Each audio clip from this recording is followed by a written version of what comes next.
What is going on, everybody? Welcome back to the channel. Aftersound here, bringing you Splinterlands content every single day. We also stream right here on this channel every Tuesday, Thursday, and Sunday morning, so come by and say hello. All right, wanted to do a little bit of a DEC health check here now that we have officially passed the land starter package proposal. I think it passed at around 80%. I forgot what the last voting percentage was at, but it did pass healthily, I would say, as opposed to the land potions, which was very close until the end. But I think we have gotten to a better place, and I like the packages that are offered in the this kind of land starter package deal.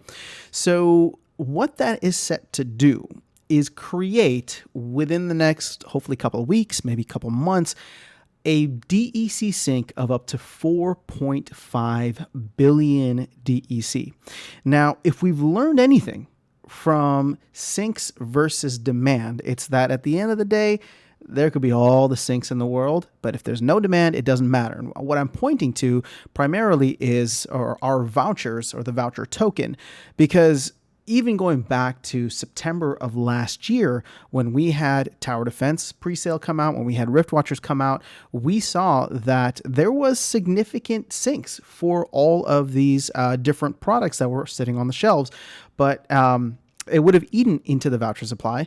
But obviously, here we are at this point with still an oversupply of vouchers, and many, like I think there's still over 2 million Rift Watcher packs on the store, as well as like over 1.5, maybe 1.6 tower defense packs that are in the store. So, just because it's there doesn't mean, just because the syncs are there doesn't mean that the demand is actually there.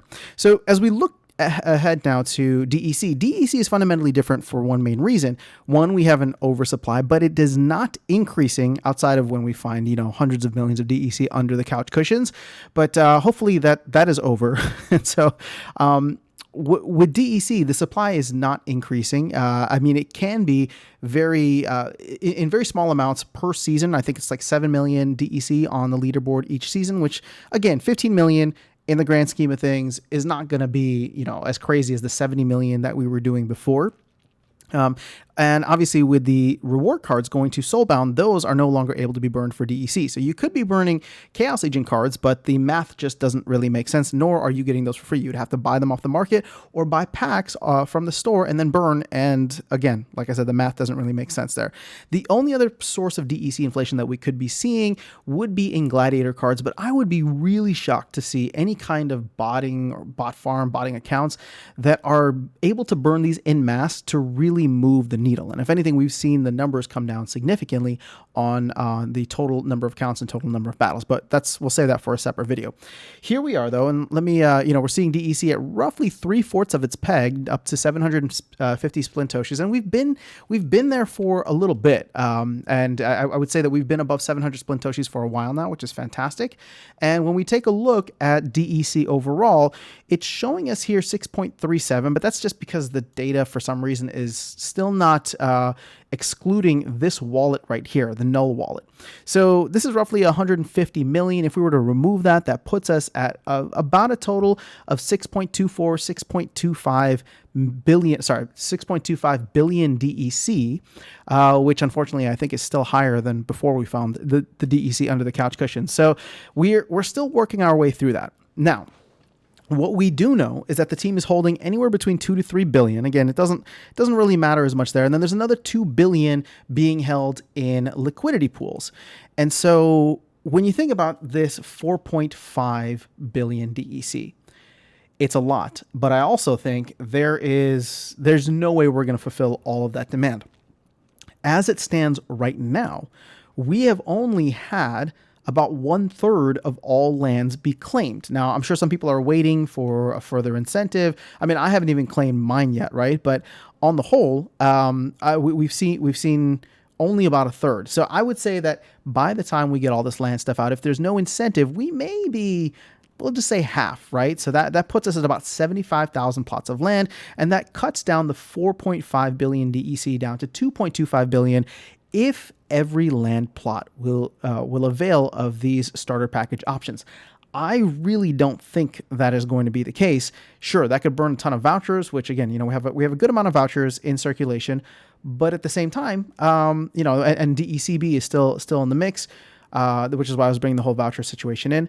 2.2 billion is still a significant amount. Now, what is going to be interesting as we round the corner here, hopefully into Q2 soon, and we get the first whatever iterations of land phase 1.5 are.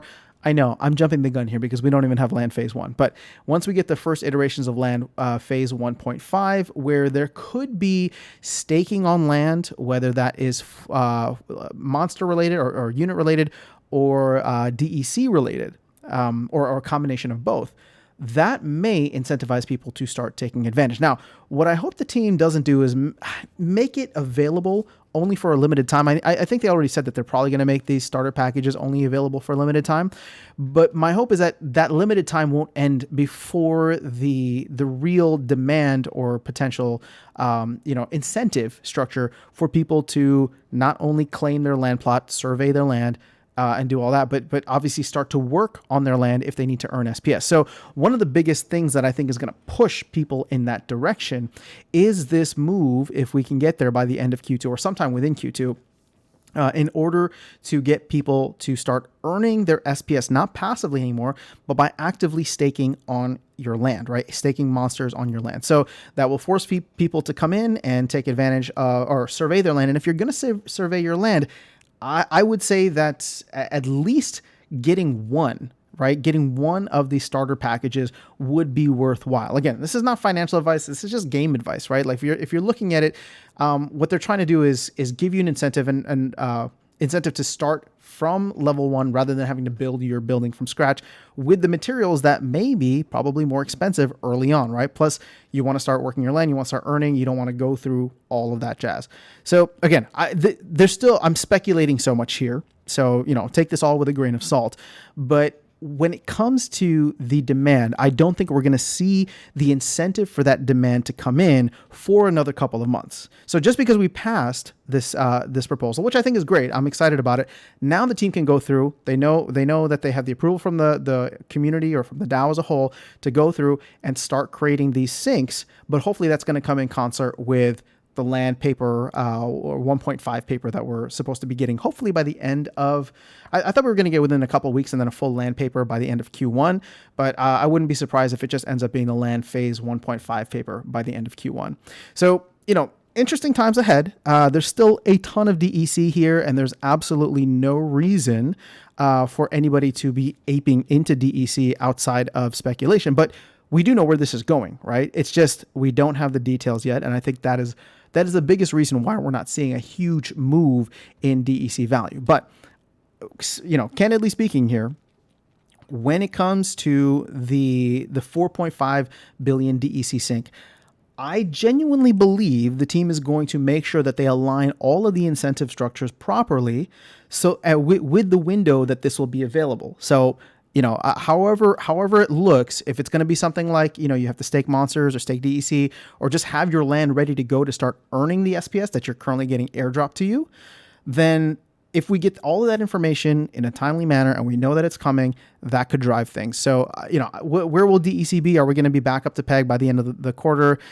I have no idea. My hope is yes, right? Again, this is not financial advice of any type, but my hope is yes, because that gives us roughly a little bit more than a month to get the land white paper out for the team to actually get surveying ready to go. Again, I don't think everybody's going to survey on day one, but as we start to see what this will look like, I think the next month for Splinterlands could be very interesting. Of course, then followed by Q2, which I think could be even more interesting.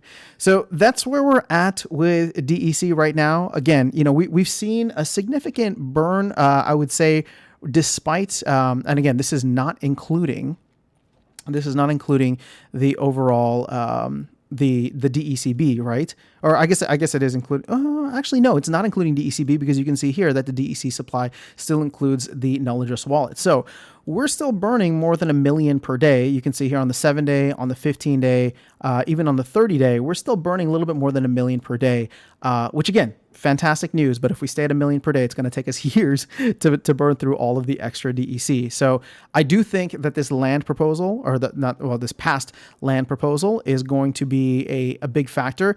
The timing of which, though, is what we are really looking to see. But I do think we're going to get a lot of information out by the end of Q1, which means we are 4 to 5 weeks max from getting that information. And if it's good, if it's something that people are interested in and feel like they need to take advantage of, then we could see significant burns here for DEC within the next month. Again, burning doesn't necessarily mean the price goes up, right? It's just we have a ton of excess supply, but we definitely want to remove a lot of that supply with a lot of the known utility and demand that will be coming in the future. So that is all I have for you guys in this video. Again, we're down to 6.25 billion DEC. It's not bad. There's still another 1.5 billion DEC batteries that can be purchased. Again, those can be purchased both in for vouchers or DEC. So we'll start to see how those syncs play out over time. But overall, I'm excited for where we're headed at. It's not we haven't made major moves just yet, but the passing of this does open us up for a huge sync in the future. And if they can align the incentive structures appropriately and get the timelines for all of that correct, I think that within the next month, maybe 2 months, who knows, 2 months, we'll have all the information that we need and potentially even action that will be required in order to take full advantage of where land is going in the future. So that is all I have. Have an amazing rest of your day. I will catch you all in the next video and see you around the game. Take care.